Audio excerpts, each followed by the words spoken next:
Mungkin kita mulai dari sana dulu dok ya. Apa itu vertigo dok? Vertigo ini sebenarnya adalah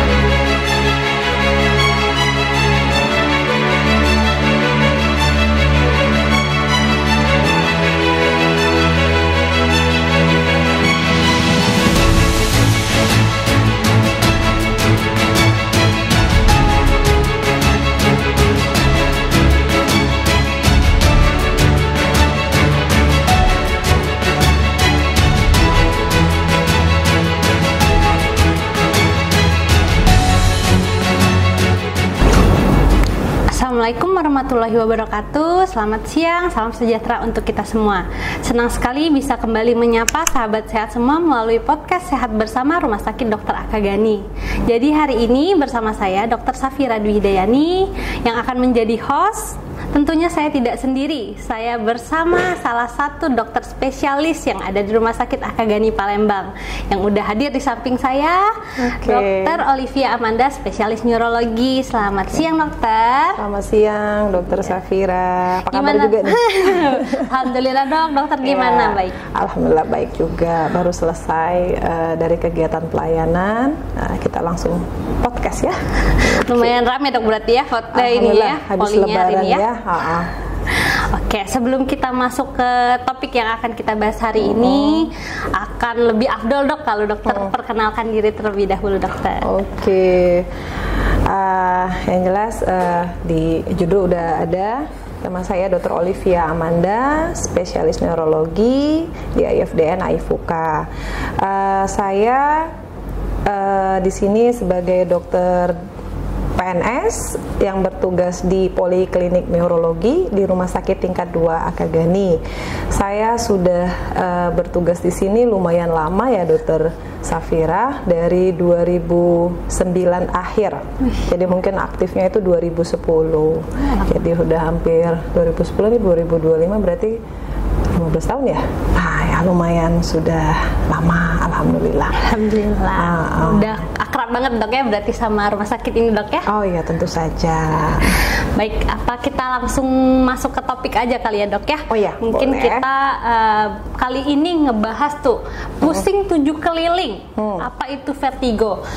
Topik ini pasti udah sangat familiar di masyarakat awam sana dokter. Tapi kan biasanya kita cuman tahu istilah vertigo, tapi kan nggak tahu nih lebih dalamnya gimana dok. Sebenarnya apa definisinya itu? Mungkin kita mulai dari sana dulu dok ya. Apa itu vertigo dok? Oke, vertigo ya. Jadi teman-teman sahabat podcast semuanya ya. Jadi kita tahu bahwa ini vertigo. Vertigo ini sebenarnya adalah gejala atau sindroma. Jadi bukan sebagai penyakitnya, tetapi dia adalah gejala dari suatu penyakit yang mendasari. Jadi seperti sinyal atau warning di dalam tubuh bahwa ada sesuatu yang salah di dalam tubuh kita, sehingga timbullah vertigo. Nah, sebenarnya apa yang dirasakan pada saat vertigo itu, ya itulah tadi gejala. Gejalanya itu seperti sensasi yang kita rasakan, seperti berputar-putar, ada perasaan seperti melayang, yang merasa si penderita itu seperti berputar, padahal tidak berputar. Dia merasa dirinya atau lingkungan sekitarnya dia berputar-putar benar. Padahal dia tuh sebenarnya mantep gitu aja ya dok ya. Jadi sensasi bahwa ada terjadi perasaan berputar-putar atau bisa juga melayang seperti itu. Melayang seolah-olah lingkungan itu terbalik-balik benar. Oke dok, berarti tadi ya kalau kita ini berarti bukan suatu penyakit, namun suatu gejala dok ya, dari gejala dari penyakit atau gangguan kesehatan yang lainnya. Baik dok. Lantas kalau kita ulik-ulik lagi dok, kenapa seseorang ini bisa mengalami vertigo ini dok? Atau mungkin kita bisa bilang apa sih yang bedain vertigo ini sama sakit kepala biasa, karena kita suka demam atau flu gitu dokter? Gitu.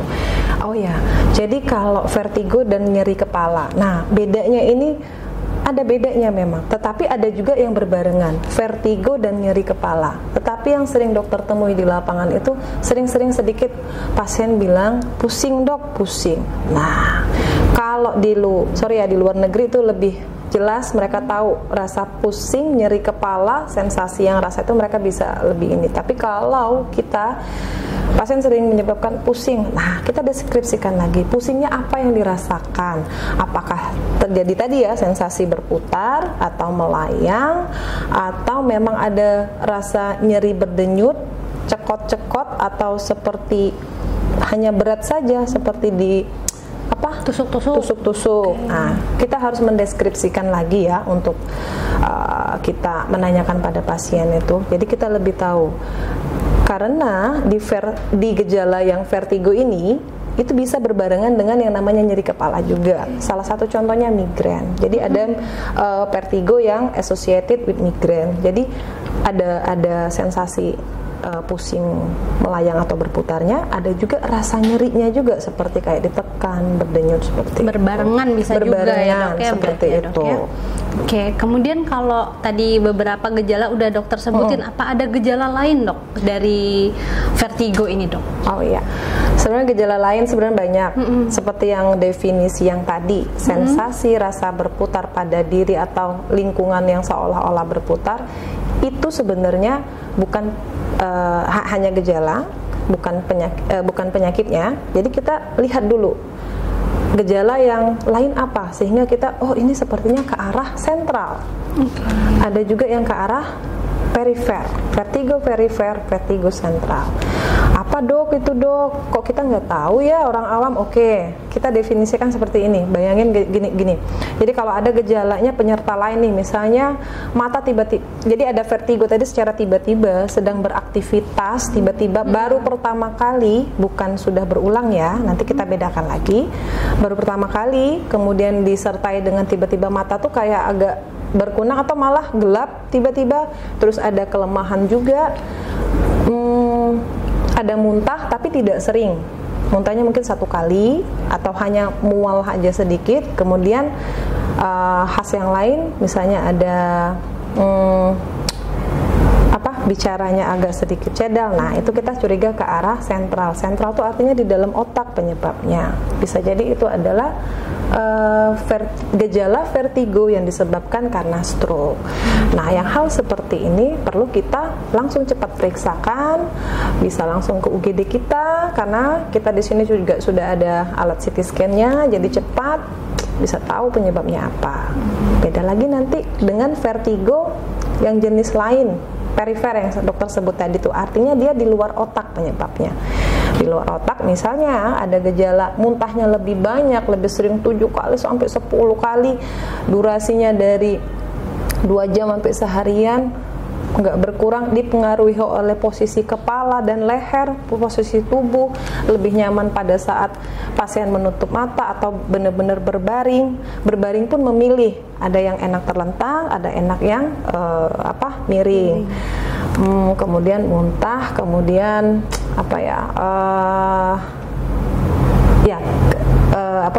lemes ya karena terlalu banyak cairan yang keluar karena muntah itu tadi. Nah, itu kita sebut vertigo perifer. Yang sama ada kemungkinan didahului sebelumnya ada keluhan tidak enak telinga, gangguan telinga, bisa berdenging, bisa juga kelainan rasa kebas bisa, atau nyeri, atau pandangan mata yang agak-agak beberapa hari sebelumnya udah nggak enak seperti itu. Nah, itu biasanya mendahului dari si vertigo perifer itu tadi. Kemudian timbul karena biasanya vertigo perifer dia lebih hebat dan biasanya muntahnya memang lebih banyak, lebih frekuensi muntahnya. Jadi itu perbedaannya tadi ya. Iya. Perbedaannya dan gejala yang lain yang menyertai. Intinya jika memang baru pertama kali, ya bagusnya cepet cek. Oke. Berarti memang kalau sudah dijelasin Dokter Olive tadi, kalau misalnya sudah ada gejala yang mengarahnya berat, ya itu langsung ke IGD aja dok ya intinya dok ya? Iya, kalau tiba-tiba benar baru pertama kali ya, kalau nggak mau IGD ya kira-kira kalau misalnya sudah agak enakan mungkin bisa ke poli rawat jalan, bisa. Atau ke puskesmas dulu juga bisa dok. Boleh. Ya, baru puskesmas pertama. Oke, kalau misalnya dok ya mungkin di masyarakat sana, sahabat-sahabat podcast di luar sana juga kadang merasa nih dok, bangun tidur kok rasanya melayang gitu, goyang-goyang, atau biasa kita sebutnya dengan kelingan mungkin dok ya. Nah tapi kan kadang tuh kan, aduh ini kelingannya apa saya ini kurang darah atau ini vertigo. Nah itu gimana dok? Kira-kira kita bedain ya dok? Ya oke. Tadi jenis yang vertigo perifer dan sentral, ada juga sih kita mau klasifikasikan itu vertigo vestibular dan vertigo non vestibular. Nah yang kelingan ini tadi ya masuk ke dalam vertigo non vestibular, bisa jadi karena adanya terjadi hipotensi ortostatik, bisa juga ya karena kurang darah tuh anemia ya, karena orang bisa juga sebenarnya, tergantung itu kita, makanya kita mencari apa gejala vertigo ini, apa sih kira-kira penyebabnya. Jadi kita selusuri dulu, jadi lebih enak mengatasi vertigonya. Oke, berarti tadi udah sangat jelas banget ya, gitu ya. Kalau misalnya kita udah ngomongin penyebabnya nih, nggak lengkap kalau kita nggak ngomongin faktor resiko dok. Faktor resiko. Kira-kira faktor resiko apa yang paling tinggi nih yang bisa nyebabin jadinya seseorang tuh terkena vertigo gitu dok?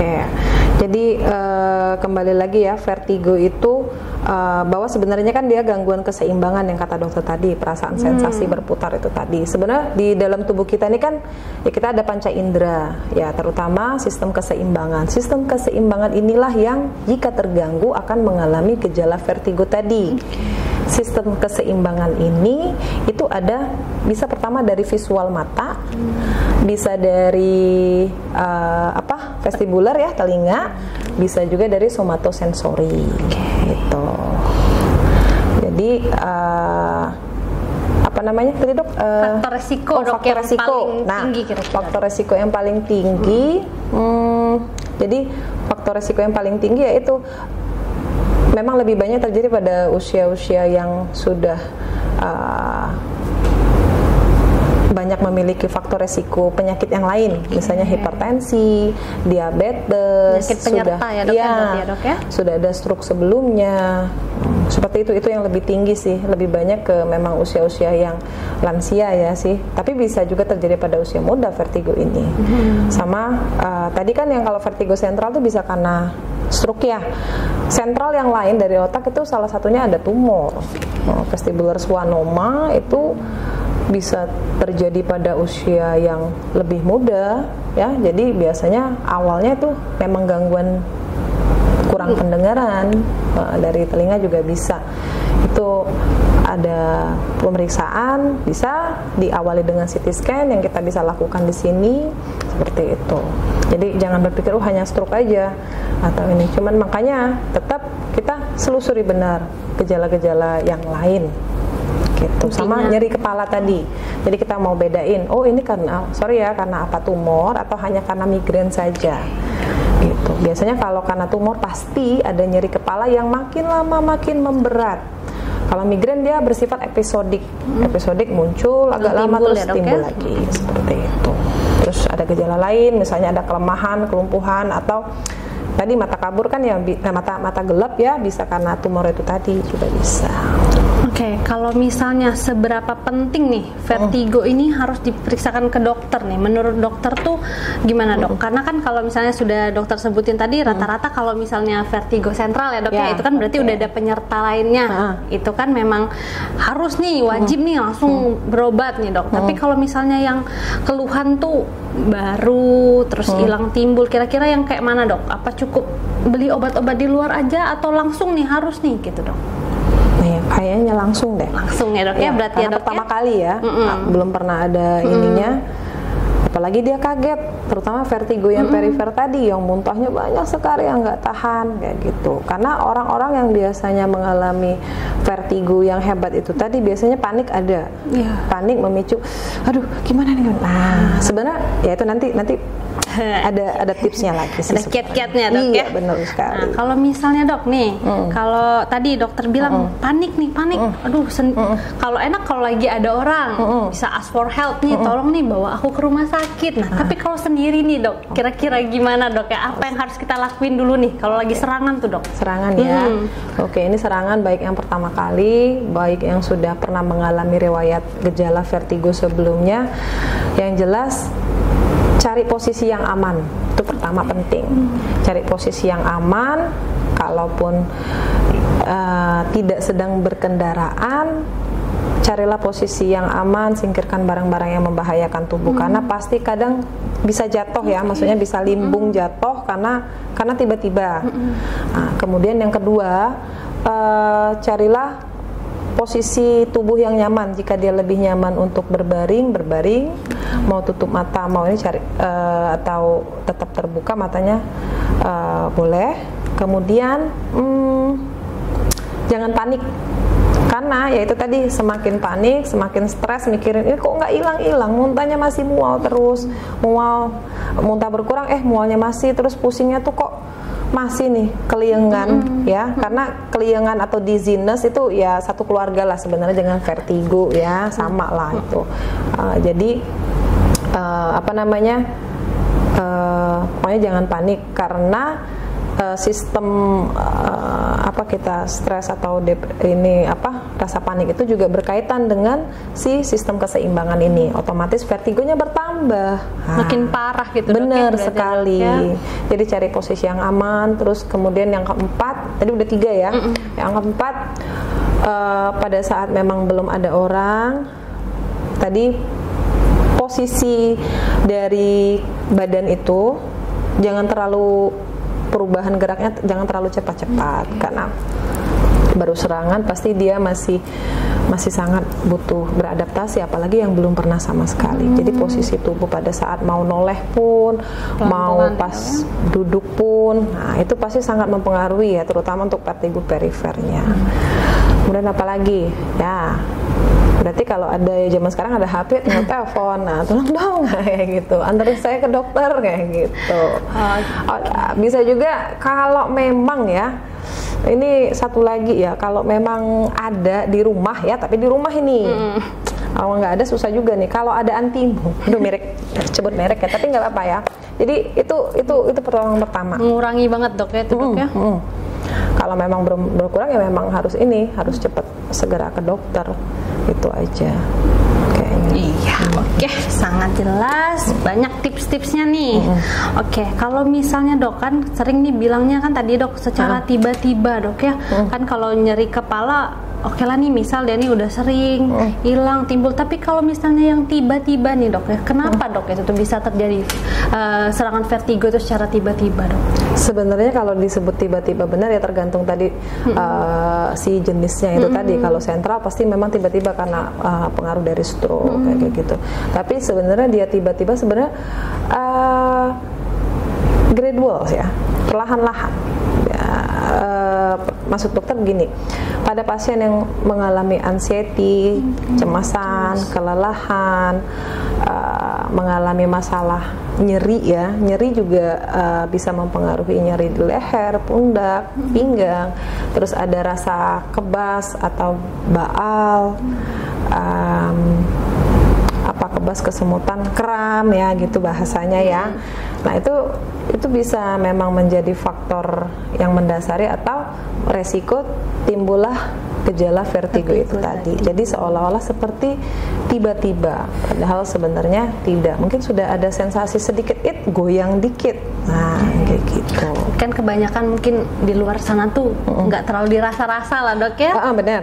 Karena biasanya cuma sedikit-sedikit. Nah, kayak gitu. Tiba-tiba tapi nanti jadinya bener-bener udah nggak tahan lagi gitu baru dok ya. Itu. Oke.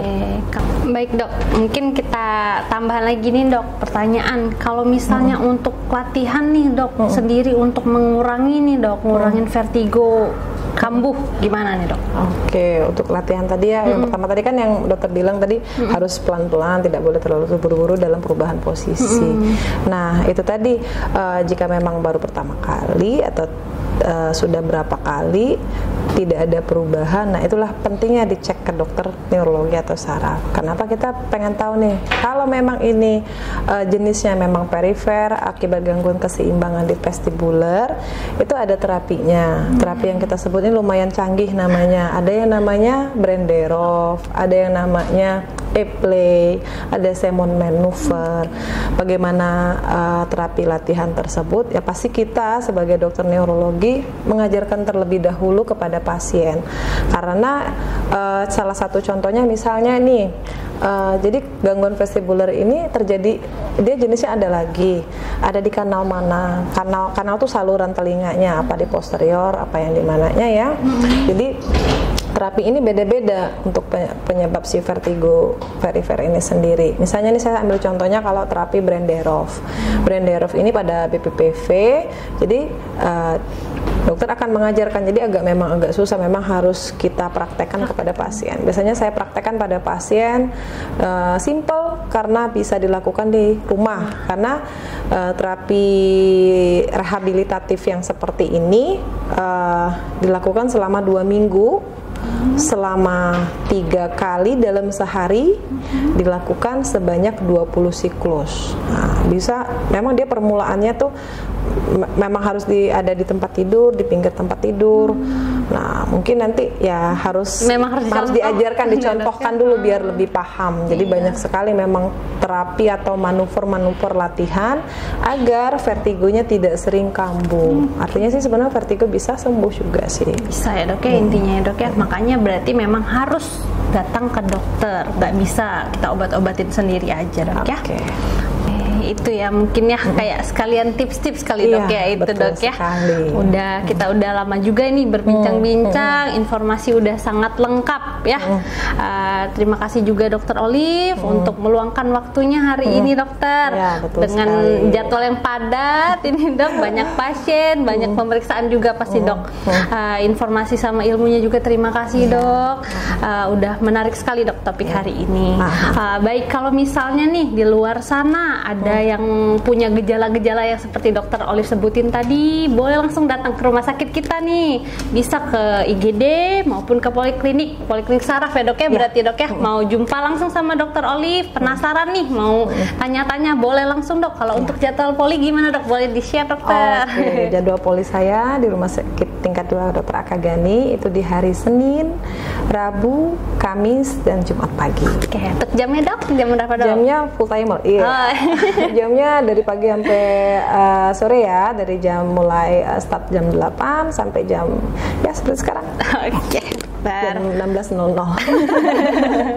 Sibuk sekali. Oke, mungkin sampai sini dulu aja untuk podcast kita hari ini. Semoga yang disampaikan oleh narasumber kita Dr. Olivia, spesialis neurologi ini bisa bermanfaat bagi sahabat podcast di luar sana. Terima kasih sudah menonton dan terima kasih juga untuk Dr. Olive atas waktunya.